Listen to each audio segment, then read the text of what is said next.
Hey there, healthy hustlers. Are you ready to crush your fitness goals but don't know where to start? Don't worry, I've got you covered. In this video, I'll walk you through an easy step-by-step process to set fitness goals that actually stick. Let's dive in. The first step is to figure out why you're setting fitness goals. Is it to feel stronger? Lose weight? Boost energy? Knowing your why keeps you focused and motivated. Next, make your goals smart, specific, measurable, achievable, relevant, and time-bound.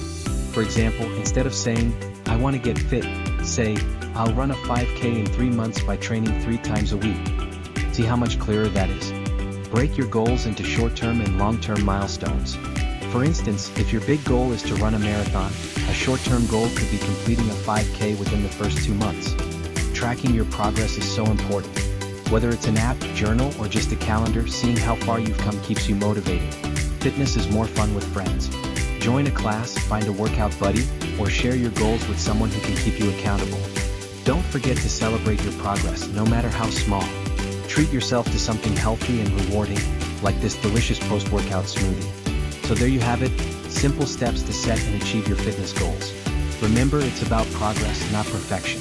If you found this helpful, hit the like button, subscribe, and share your goals in the comments below. Let's keep hustling toward a healthier you.